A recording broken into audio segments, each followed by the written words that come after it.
Bonjour et bienvenue dans Prière Inspirée. Je suis heureux de vous retrouver. Nous sommes à la rentrée et j'espère que vous avez pu passer un temps de repos. Je l'espère pour vous. Certains, ce sera peut-être dans les prochains jours. Et je prie que pendant cette rentrée, vous puissiez vivre un moment fort dans la présence de Dieu. Vous savez, dans l'année, il y a plusieurs saisons. Et ces saisons, peut-être c'est janvier, juin, avant les grandes vacances, septembre, la fin de l'année également. Ce sont des périodes un peu particulières où on a besoin vraiment de se remettre d'aplomb spirituellement, se fortifier intérieurement pour vivre les prochains mois, ce qu'on a à vivre dans les prochains temps. Et plusieurs, vous avez repris les études ou le travail. Et je prie vraiment la grâce, la bénédiction, je proclame la bénédiction du Seigneur sur vous dans ces études. Certains c'est l'université, d'autres le lycée, le collège ou des études plus poussées, peut-être le travail. Que la main du Seigneur soit sur vous au nom de Jésus-Christ. Amen. Et pendant cette semaine, nous voulons parler du berger fidèle. Psaume chapitre 23, le psaume le plus connu de la Bible. Et pour partager sur les vérités contenues dans ce psaume, j'ai la joie de recevoir quelqu'un de l'équipe, Yanis Gauthier. Yanis, merci d'être là dans Prière Inspirée à distance. À distance. Bonjour Jérémy, heureux d'être avec vous et d'être avec tous ceux qui nous regardent aujourd'hui. C'est une joie et un privilège, un honneur d'être dans l'émission Prière Inspirée avec toi pendant toute cette semaine. Ah, c'est super. Et très pratique maintenant, la technologie. C'est comme si tu étais là en face de moi, je te vois, tu me vois. C'est excellent. Et surtout, vous qui êtes là et qui suivez cette émission, vous nous voyez tous les deux et je crois vraiment que, alors que Yanis va pouvoir partager et qu'on va prier ensemble cette semaine et aujourd'hui, la douce et la merveilleuse présence du Seigneur qui, lui, voit tout être humain et qui vous aime, va venir descendre sur vous et vous fortifier. Yanis, tu me disais juste avant l'émission que tu as commencé depuis quelque temps à revoyager un peu. Je sais que tu fais pas mal de choses, de conférences, tu visites aussi les prisons. Est-ce que tu as pu commencer à revisiter les prisons, les prisonniers ou pas encore? Alors la prison, ça sera dans 15 jours. J'aurai la joie de pouvoir intervenir dans une prison à Perpignan. Il y avait beaucoup de contraintes avec le Covid, mais maintenant ça se réouvre, sans jeu de mots. Je vais pouvoir aller prêcher l'évangile. Et c'est pour moi une joie. Ça a été aussi une joie de pouvoir reprendre un peu les présentiels parce que la communion fraternelle me manquait terriblement. L'écran ne remplacera jamais une personne, ne remplacera jamais ces moments où on prie les uns pour les autres et puis où on est aussi au bénéfice de la parole de Dieu, de la prière des justes. Et c'est vraiment bien.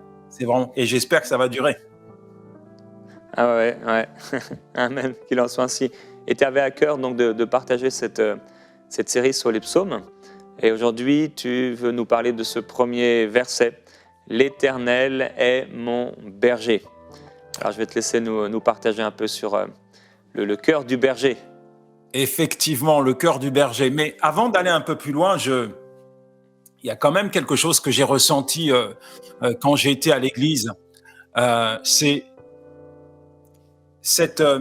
cette ferveur, cette proximité qui n'était pas forcément la même proximité avant Covid, parce que la période de Covid finalement nous a mis à mal et nous a mis sur les genoux.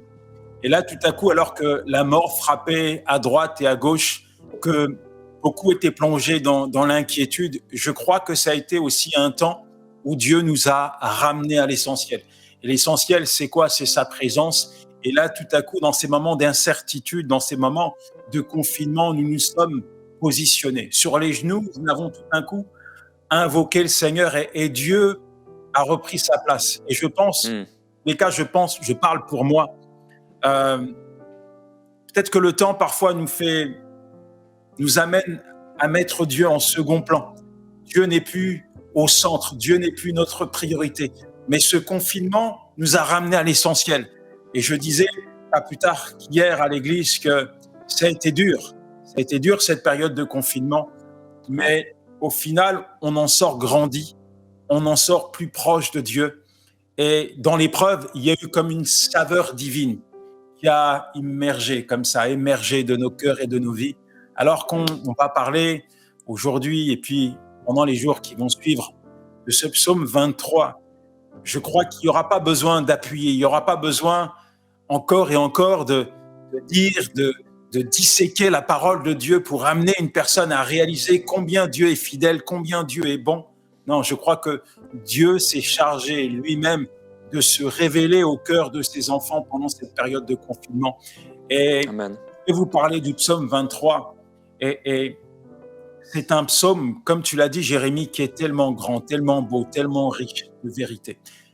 J'aimerais quand même commencer en récitant ce psaume. C'est sûr qu'on n'aura pas le temps de prendre chaque partie de ce psaume, mais on va essayer d'aller à l'essentiel. Et l'essentiel, c'est ce que Dieu veut nous apporter ce jour. On commence par le psaume 23 où il est dit « L'Éternel est mon berger, je ne manquerai de rien. Il me fait reposer dans de verts pâturages, il me dirige près des eaux paisibles. Il restaure mon âme.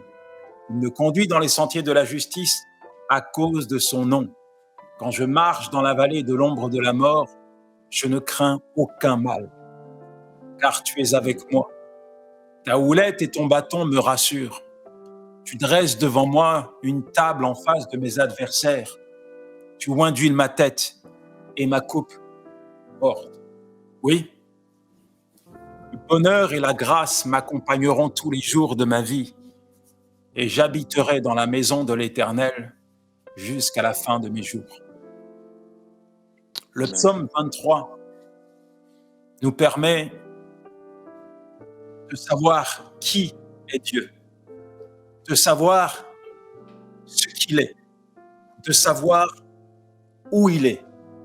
Le psaume 23 nous parle de direction, de réconfort, d'appartenance, de provision, de satisfaction, d'épanouissement, de guérison, de protection, de confiance, de joie, de grâce, de promesse, de miséricorde, de bonté et d'éternité. Il y a tout dans le psaume 23. Il y a tout. Mais avant de pouvoir s'approprier chaque mot, chaque promesse qui découle de ce psaume, il y a quand même une question que j'ai envie de poser. C'est celle-ci. Est-ce que vous avez fait de l'Éternel votre berger?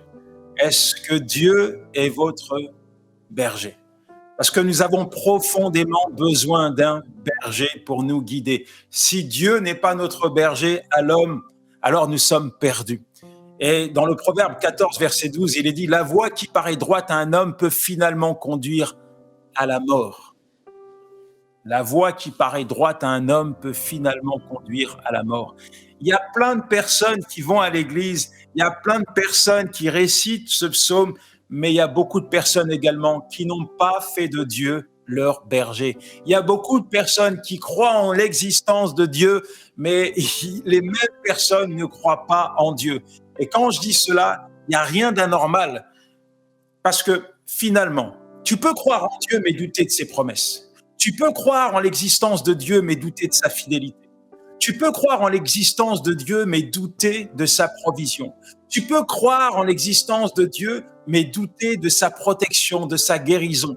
Tu peux croire en l'existence de Dieu, mais douter de l'endroit où tu vas passer l'éternité. Alors, la question, elle est importante. As-tu fait de l'Éternel ton berger? Parce que si Dieu est ton berger, alors il est celui qui te guide. Alors il est celui qui va influencer chacune des décisions que tu vas prendre. Alors il est celui qui va approvisionner ta vie. Alors il est celui vers qui tu vas t'approcher pour trouver réconfort et protection. Il est celui qui va te donner la joie. Il est celui qui va te donner la paix. Il est celui en qui tu vas placer toute ta confiance. Alors la question est importante. As-tu fait de l'Éternel ton berger? Dans Ésaïe 53, verset 6, il est dit « Chacun de nous s'est égaré comme une brebis. Nous avons quitté les sentiers de Dieu pour suivre les nôtres. Le résultat, on le connaît, on l'a vu. À un moment donné, lorsqu'on marchait sans Dieu, on était complètement paumé, complètement perdu, comme une brebis qui s'est égarée. Et on sait Pour ceux qui ont déjà été dans les montagnes, analyser un peu la vie d'un berger avec les moutons, très vite, on peut s'apercevoir que les moutons ont une mauvaise vue. Ils prennent des mauvaises décisions par la peur. Ils peuvent faire n'importe quoi. Ils peuvent se jeter d'une falaise. Ils ont besoin d'un berger pour les guider. Quand on est perdu, on cherche une voie, on cherche une solution. Mais la solution au sein de ce monde, elle n'existe pas, elle reste temporaire. Seul Dieu connaît les tenants et les aboutissants de notre vie.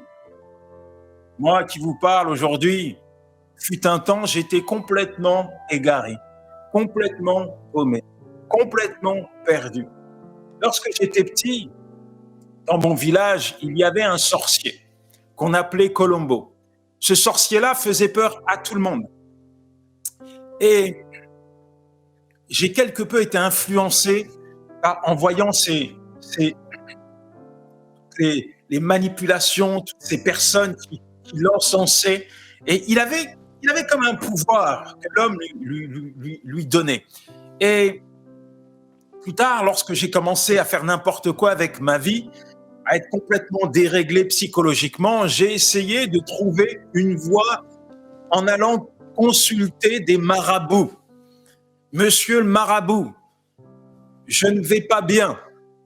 Mon avenir paraît sombre.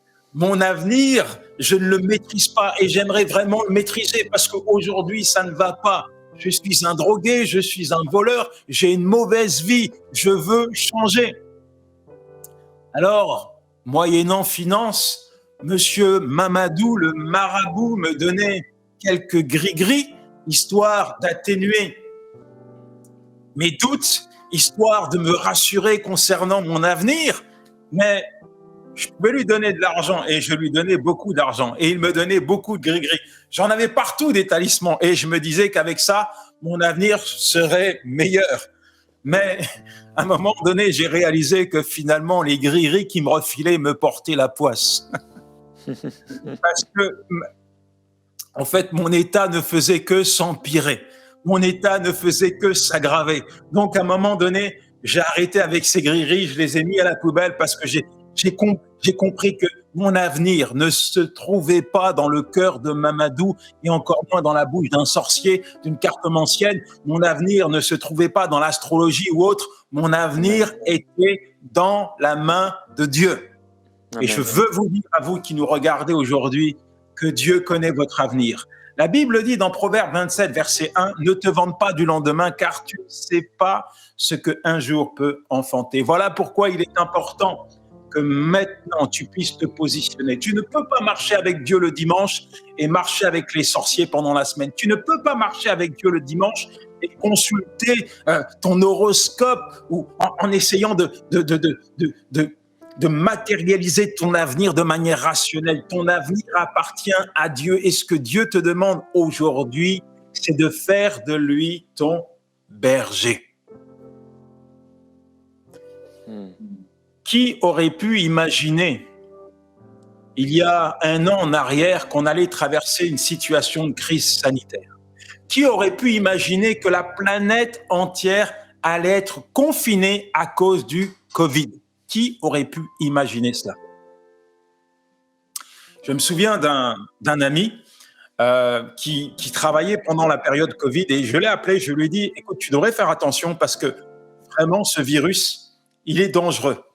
Et il m'a rétorqué que ce virus n'allait rien lui faire, qu'il était apte pour l'attraper. Et malheureusement, il a été atteint du Covid. Quelques jours plus tard, il va à l'hôpital parce qu'il a du mal à respirer. Et cet homme, il faut savoir qu'il vivait pour lui-même. Cet homme, c'était les boîtes de nuit, c'était l'alcool, c'était la cigarette, c'était n'importe quoi avec sa vie. Et le voilà frappé par le Covid.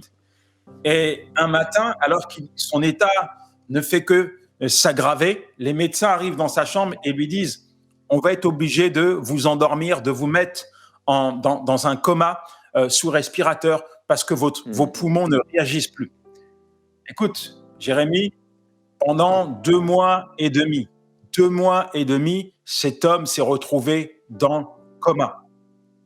Je le dis devant Dieu, pendant 2 mois et demi, tous les matins, j'ai levé la main vers Dieu et je disais, Seigneur, touche cet homme, guéris cet homme, relève cet homme et fais-toi connaître à son cœur. Comme Dieu n'est pas insensible aux prières de ses enfants, Dieu est entré en scène, Dieu a posé sa main sur la vie de cet homme, Dieu a sorti cet homme du coma, Dieu a guéri cet homme, Dieu a restauré cet homme et aujourd'hui, cet homme est complètement changé. Cet homme a fait de l'Éternel son berger. Lui qui vivait pour lui auparavant, à présent, il vit pour Dieu. Amen. Gloire à Dieu. Alors, nous avons besoin d'un guide.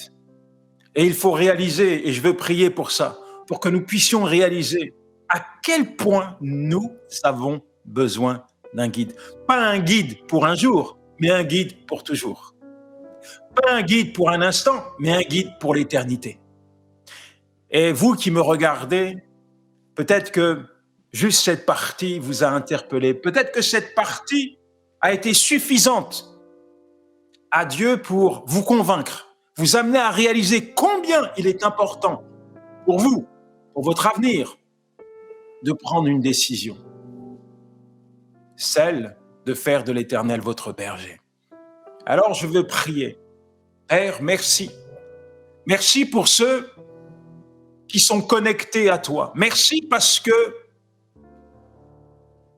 nous savons que dans ta présence, il se passe toujours quelque chose.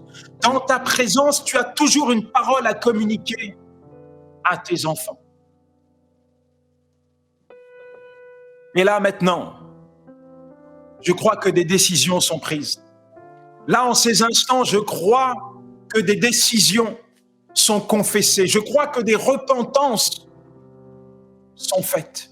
Je crois que des renoncements, des changements de cœur, des changements de vie s'opèrent. Merci, Père, parce que tu agis maintenant.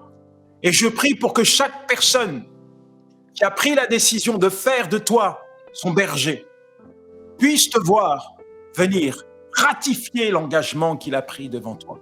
Merci parce que tu te révèles personnellement à cette personne. Merci parce que tu visites personnellement cette personne. Merci parce que tu rassures personnellement cette personne. Dans le nom de Jésus, je t'ai prié.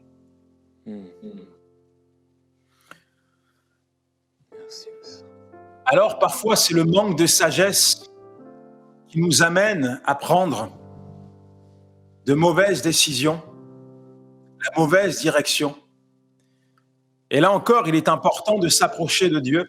Jacques 1, verset 5, il est dit, « Si quelqu'un d'entre vous manque de sagesse, qu'il la demande à Dieu, qui donne à tous simplement et sans reproche. » Et peut-être, il y a une personne ici qui a pris des mauvaises décisions, qui a manqué de sagesse par impulsion.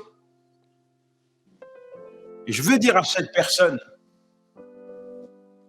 qu'il n'est pas trop tard pour se tourner vers Dieu, il n'est pas trop tard pour lui demander de la sagesse, il n'est pas trop tard pour s'adresser à Dieu, pour demander à Dieu d'ouvrir un chemin là où il n'y a plus de chemin, pour demander à Dieu de nous remettre sur la bonne voie. J'aimerais vous dire également que Dieu ne s'amuse pas avec vous. Dieu ne joue pas avec vos émotions. Dieu ne joue pas avec vos sentiments. Dieu est concerné par votre avenir. Dieu est concerné par le chemin que vous empruntez.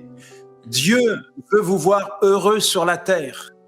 Et Dieu est vraiment regardant à cela. Parfois, il y a des choses que nous faisons qui nous paraissent anodines, mais qui ont une importance tellement importante. Pourquoi ? Parce que nous sommes le résultat de toutes les décisions que nous avons prises dans notre vie. Aujourd'hui, la personne que vous êtes est le reflet de tous les choix que vous avez faits antérieurement. Est-ce que vous êtes fiers de cela ? Parfois, on regarde derrière, on s'aperçoit qu'on a fait plein d'erreurs. Et le résultat nous saute aux yeux. Notre vie est en échec. Mais là encore, Dieu nous tend la main. Il est notre berger fidèle. Il est celui qui nous remet sur le bon chemin. Faudrait-il encore être à son écoute? Parce que c'est pas parce que tu vas à l'église, c'est pas parce que tu as une Bible que tu écoutes la voix de Dieu. Beaucoup de personnes ont décidé de faire de Dieu leur berger, mais n'écoutent pas leur berger. Il est important d'être à l'écoute de sa voix. Dans Jean 10, verset 27, il est dit « Mes brebis entendent ma voix, je les connais et elles me suivent. » J'aimerais vous dire une chose, c'est tellement important ce que je vais vous dire. Dieu vous a créé avec un récepteur divin pour entendre sa voix. Dieu a mis en vous un récepteur divin afin que vous soyez connectés H24 à lui.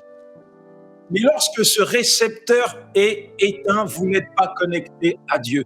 Vous ne pouvez pas entendre la voix de votre berger. Sur la terre, vous êtes les seules créatures que Dieu a créées et a placées pour être en relation avec lui. Vous avez la capacité d'être en communion avec votre berger. Et c'est une erreur fondamentale de ne pas communiquer avec Dieu, de ne pas réaliser que Dieu est là, il est à vos côtés. Mais il y a des gens, ils préfèrent avoir une sensation. Et là, tout à coup, ils disent « Ah oui, Dieu était présent ». Mais Dieu n'est pas forcément dans des sensations, Dieu n'est pas forcément dans le m'as-tu vu, dans le surnaturel. Dieu est là. Il est là parce qu'il est fidèle. Il est votre berger, il vous accompagne. Quand vous prenez un téléphone, vous savez qu'il y a des ondes qui passent pour que vous puissiez recevoir un appel, mais les ondes, vous ne les voyez pas, mais elles sont là. C'est pareil pour la présence de Dieu. La présence de Dieu n'est pas forcément visible, mais elle est palpable. Lorsque vous prenez du temps avec Dieu, lorsque vous êtes à l'écoute du Saint-Esprit, vous allez très vite réaliser que partout où vous allez, Dieu est avec vous. Dieu parle tantôt d'une manière, tantôt d'une autre, mais il parle. Il parle de façon très claire. Il nous parle par le Saint-Esprit, il nous parle au travers de sa parole, Mais comment entendre la voix de Dieu? Comment connaître la volonté de Dieu si nous ne passons pas du temps à délecter sa parole? La Bible, c'est notre GPS spirituel. C'est notre carte routière de la vie.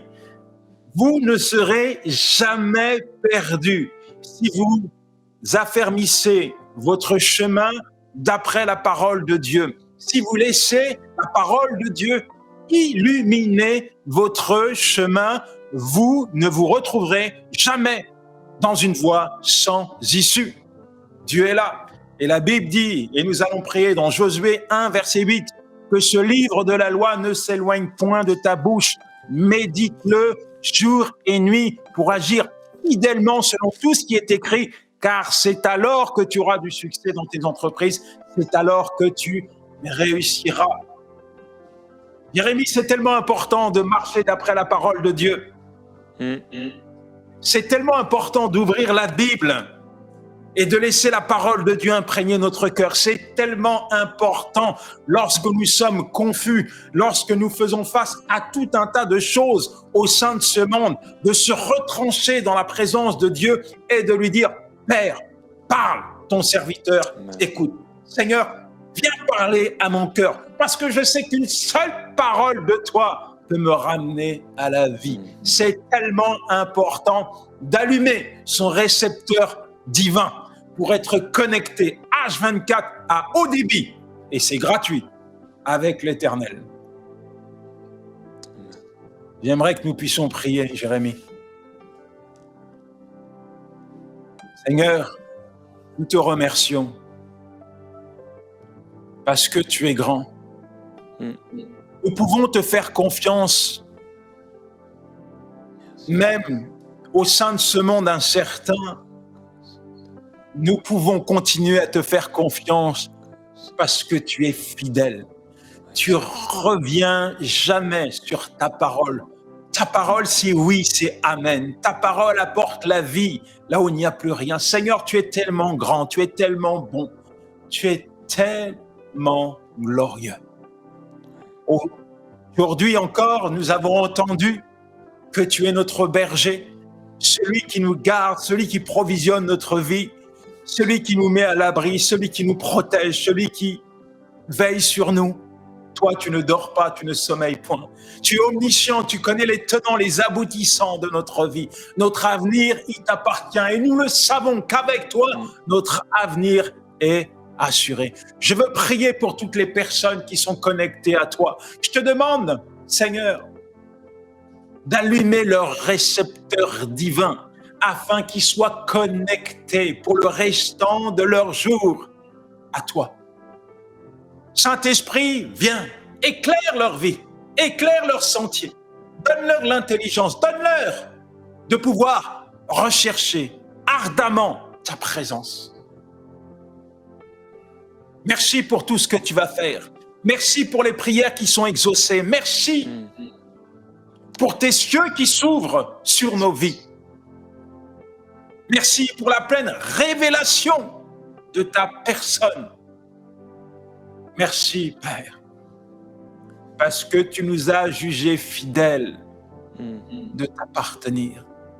Merci, Père, parce que tu nous as trouvés dignes, encore aujourd'hui,